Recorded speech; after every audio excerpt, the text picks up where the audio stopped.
Diskaya. Sarah.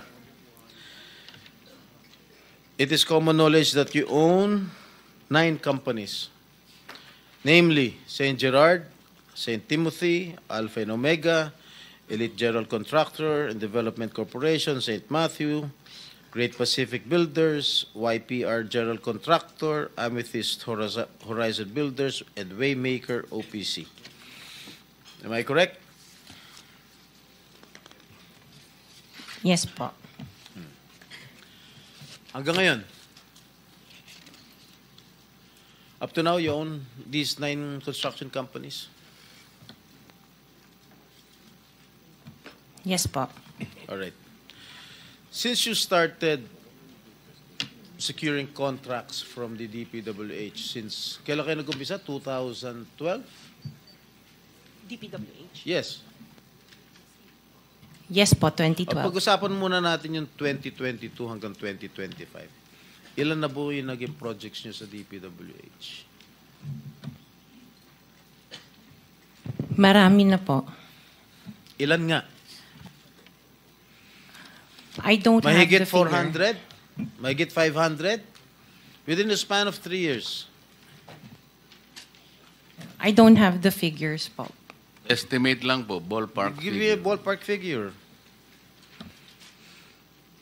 Siguro po, mga 400, ganun. I'm not Siguro. I'm really not sure. Okay. I don't have the figures with me. Sa loob, sa bawat taon, ilang bidding ang sinasalihan mo? Marami po kaming sinasalihan na bidding.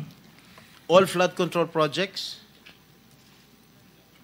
No po. Ano pa yung mga projects? Buildings, kalsada, Nationwide or only in Metro Manila? nationwide po. Nationwide. All right. Pero yung bulk ng mga projects na award sa'yo ng DPWH, mostly sa Metro Manila. Am I correct? Hindi po, sa probinsya po. Sa iba-ibang lugar. No, the bulk of your contracts. Here in Metro Manila? No po, outside Metro Manila ang marami. Where outside? Where outside of Metro Manila? We have in Romblon, Cebu, Bohol, Bacolod, Zamboanga. Hindi naman po kami namimili ng lugar. Migos Project? Wala po. Sigurado ka? Opo, Kaya definitely. ka dahil pag meron kami ma-discover na may ghost project, pakukulong kita rito. Minimum totoo. Wala po talaga. Meron ka mga pictures na lahat ng mga proyekto ginawa mo? Yes po, Nasaan? meron po kami. Lahat ng mga 400 projects, meron kang litrato? Yes po. O i-submit mo rito sa committee. Okay po. Okay. Sa mga bidding na sinasalihan mo ng mga kumpanya mo, itong 9 na kumpanya, ilang beses kayo nanalo? At ilang beses, kung natatalo rin kayo sa Actually, bidding, I ilang don't beses kayo have the natatalo? actual figures, pero sa panalunan, very minimal lang po talaga, mga 2%. Pero ang dami namin projects po na sinasalihan na bidding. So, sa loob ng isang taon, pag nagbibidding isang kumpanya mo, halimbawa itong yung Alpha Phi Omega, ilang beses kayo nagbid sa isang taon at ilang beses kayo nanalo? Madami po kaming sinasalihan. I really don't have the figures right now, but I if can... you come here, you have to come here prepared. Yes You po. do not come here unprepared. Alam mo na, tatanungin ka eh. Ikaw sikat na contractor, papa-interview ka. Oh. You have to come here prepared. Your Honor, I am prepared for the flood control projects that you are mentioning. I have the statistics of how many I bidded and how many I lost and how many I won. Okay. You mentioned it to us right now.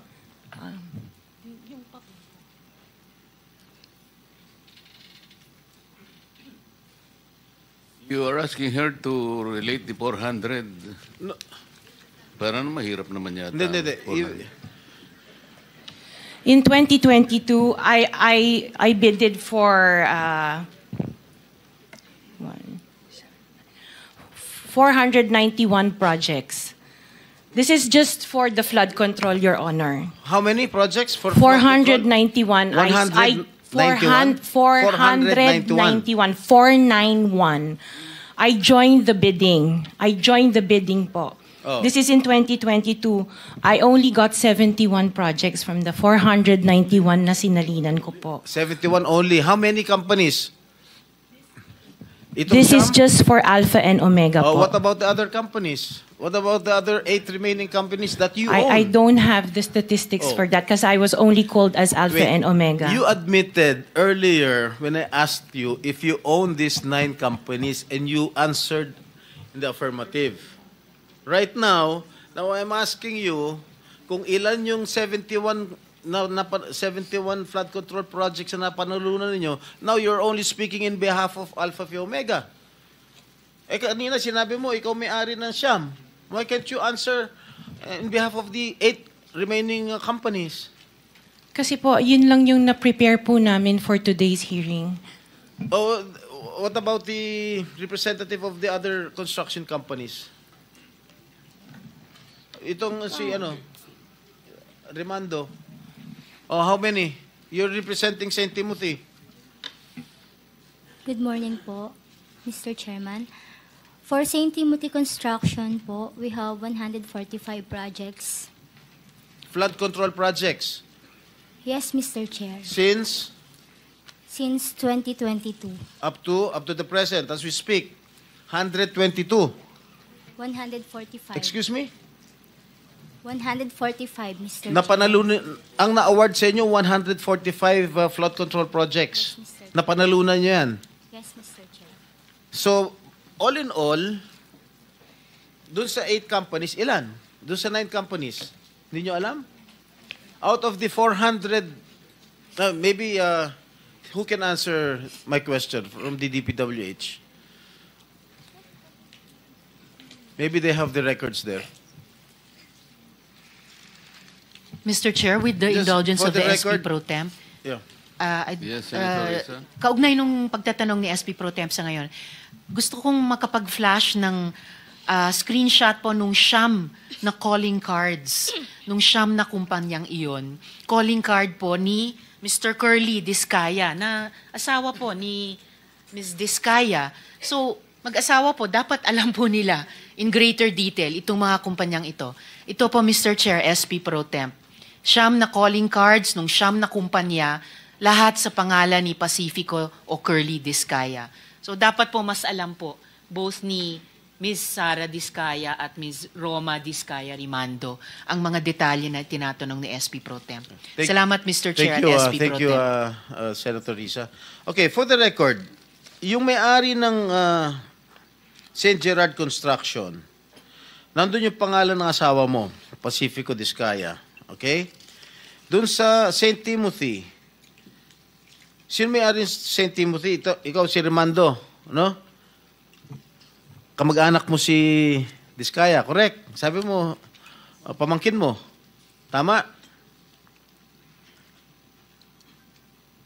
And who is this Maritoni Miligrito, the owner of Elite General Contractor? Who is this? Answer. Pinsan ko po, Mr. Chair. From the left pocket to the right pocket. St. Matthew. Nandito yung asawa mo, Pacifico Discaya. Great Pacific. Oh, ikaw, nandyan ang pangalan mo, oh. Si Sara Rowena Discaya. Kaya hindi mo mapapagkaila, eh. YPR General Contractor. Nandito rin ang pangalan mo. Miss Sara, alam mo, huwag ka magsisinungaling, ha? Amethyst Horizon. Sino si Amethyst Horizon? Sino si John Brian Eugenio? Who is he? Sagutin mo, Miss Rimando. I didn't know, Mr. Chair. Madam Sara. He's one of our employees. Oh, dami. Waymaker.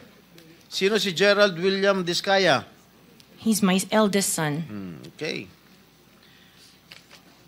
Alpha Phi Omega, yan, asawa mo. So, you confirm, lahat ng siyam na yan, ikaw ang may-ari. Tama? Part owner po. Part owner. Okay. Kaya nyo ba talaga pagsabay-sabayin yung mga construction, mga proyekto ninyo? Paano nyo nagagawa ito? Yes po, we have sufficient employees naman that can carry out and execute the project. Okay, ilan ba yung mga empleyado ninyo? In the office po, mga 200 plus. Sabay-sabay kayong naawardan ng kontrata ng DPWH. Alam mo, nakakapagtaka dahil kayo lagi nakakuha ng DPWH contracts, ha? Sino ba talaga sa DPWH ang nagbibigay sa inyo listahan ng mga projects for bidding? Turo mo na. Wala po akong knowledge po. Talaga? Ba't Yes, nakakapagtaka dahil yung siyam na construction companies nyo, yun ang laging favored, kumbaga, sa bidding. Kasi ang balita ko, isa kayo sa mga una nakakita at nakakapili ng mga projects. Bago pa mabuo ang National Expenditure Program, yung tinatawag natin na NEP. Parang menu lang sa restaurant na nakaka-order kayo kaagad. Sino ang point person nyo sa DPWH na nagbibigay sa inyo ng informasyon na ito, o para sa inyo, ito para sa kanya? Sino? Sir, wala po akong nakakausap po. Wala kang kilala sa DPWH? Wala po.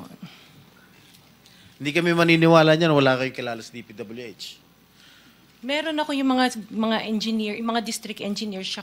Yun mga pala eh. Sino ang mga district engineer na nakilala mo? Pero hindi po sila nagbibigay ng project po sa akin. At tinatanong ko, wala naman ako sinasabi sa'yo kung nagbibigay sila ng project. Sino ang kakilala mo sa DPWH? Sila, mga DE po. DE Yeah, okay. ng... Sabi mo, sino? Teka sandali. DE ng Laguna, O, sino DE nga? ng... Banggitin mo yung pangalan. I can't remember their names kasi I don't transact on Okay, behalf of the DE ng companies. Laguna. Sino pa? DE ng Bulacan, DE ng... Is he here? Nandito ba? Yung DE ng Laguna, DE ng Bulacan, nandito ba? DE ng Bulacan nandito. Okay, paano nyo nalalaman ang mga projects for the bidding? Sino ang nagbibigay ng listahan sa'yo? We don't have a list. Naka 6 minutes ka na, erap.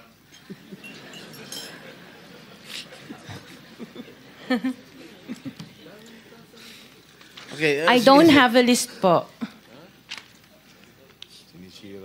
Interjection, Mr. Chair, with the permission of the SP Pro Temp. Okay. On the DPWH na binanggit po niya, Mr. Chair. Okay.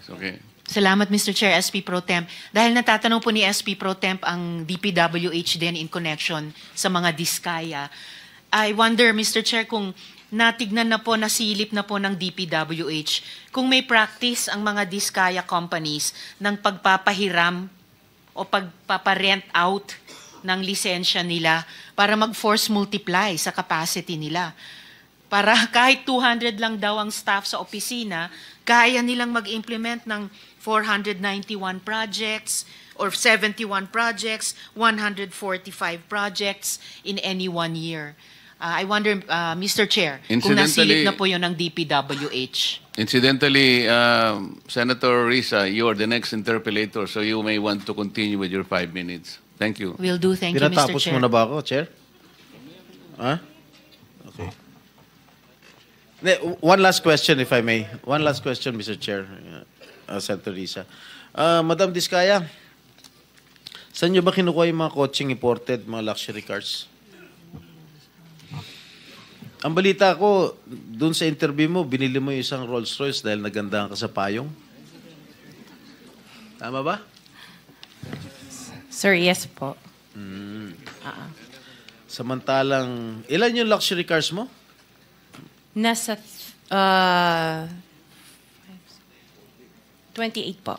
28 lang. Ano Yes. ano ito mga ito? Rolls Royce, Ferrari. I don't have a Ferrari. Ano yung mga luxury cars? Lamborghini.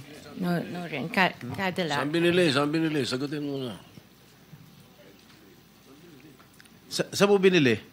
Sa dealer po. Sino dealer? Dito, local? Free, Local dealer o sa abroad? Freebell Enterprises, tsaka yung isa Auto Art. Dito, sa Pilipinas? Yes po. Hindi ka nag-import? No po. Dito, may dealer ng mga Yes po. Rolls-Royce. May dealer ng Rolls-Royce meron dito. po. Ano pa yung mga ibang luxury cars mo? Yung anong tawag dito, yung Cadillac and the GMC. Cadillac Escalade, ganon? Yes po. Oh. The GMC. Yun lang. Sinong dealer? I mentioned earlier, Freebell Enterprises and Auto Sa Art. lahat ng kotse mo, yun ang mga dealers mo. Dalawa lang sila Dalawa po. yung dealers mo. Yes what, po. what other luxury cars do you own? Yung iba dito na, the Maybach. Dito ko Maybach, na binili. Mercedes. Yes po. And then, yung iba, dito na rin yung Range Rover. Bentley. The Bentley dito na rin O, po. paano kayo nagka-interest sa kotse? Bakit, saan nyo gagamitin yung 28 kotse na luxury cars? Araw-araw gusto mo Collection. palit ng kotse? No, I have 4 kids that use it all the time for them to Oh, be 4 taken to kids school. lang. O, bigyan mo tig-isa, pero 20, ilan yun? 20 ka mo? 28? 28. Opo. My God. And you bought that from the taxpayers' money? No po. Hindi po. Huwag na tayo That maglokohan will be- dito. Let's allow our people to decide on that anyway. Just Senator linawin na yung pangalan. Senator Risa, sorry nagkamali ako. Chairman, Si- just the two names of the dealers. Dealer ako ng kotse, kaya ako alam yan eh. Sino yung dalawa? Pinagkukunan mo ng luxury cars? Freebell Enterprises Ha? and Freebell Enterprises Freebell. and yung isa Thank Auto you for Art. watching. Auto Art. Don't Yes, forget ma'am. to like, Thank you. share, and subscribe for the latest hot news of the press.